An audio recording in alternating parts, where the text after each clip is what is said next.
Hi అండి, welcome back to our channel. మాకు పెళ్ళై 5 ఇయర్స్ అవుతుందనమాట. అవుతుంటే ఇంట్లోకి ఏం వస్తువు కొనలేదు. ఎందుకంటారా, అప్పుడు 1 ఇయర్ మా ఊర్లో ఉన్నప్పుడు ప్రెగ్నెంట్, పిల్లలు, పాపను చూసుకునే దాంట్లోనే సరిపోయింది. తర్వాత ఇక్కడికి వచ్చేసాను. డెలివరీ కానీ ఇక్కడికి వస్తే ఈడే సెటిల్ అయిపోయి వచ్చినాను అనమాట. అది ఎలా అంటే, మా అమ్మ ఈడెవరున్నారు, ఈడే ఉండు అని చెప్తే ఈడే ఉన్నాను అనమాట. ఉంటే 5 ఇయర్స్లో మేమేం సంపాదించింది ఏం లేదు తెలుసా. అంటే ఒక టీవీ కొనలేదు. అంటే ఇప్పుడు ఒకవేళ మనము వేరే ఇంట్లో ఉంటే అన్నీ తెచ్చుకుంటా అంటే మేము అనిపిస్తుంటుంది. ఇప్పుడు అన్నీ ఇక్కడే ఉన్నాం కాబట్టి పిల్లలకి ఏమేమి కావాలో అన్నీ ఇంకా ఇంట్లోనే ఉన్నాయి. అంటే వస్తువులు ఏం తీసుకోలేదని నా బాధ.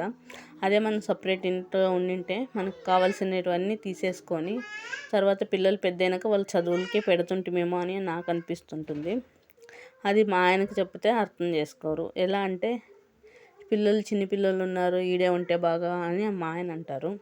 అంటే పిల్లలు చిన్నప్పుడు ఉన్నప్పుడే మనము సంపాదించుకొని పెట్టుకుంటే పెద్ద అయిన తర్వాత వాళ్ళకి చదువులకి అయితే సరిపోతుంది. ఇప్పుడు ఒక ఏజ్ వచ్చినాక మళ్ళీ మనము కొనాల్సిన సామాన్లన్నీ అప్పుడు కొంటా ఉంటే ఎవరు చదివిపిస్తారని నాకు అనిపిస్తూ ఉంటుందన్నమాట.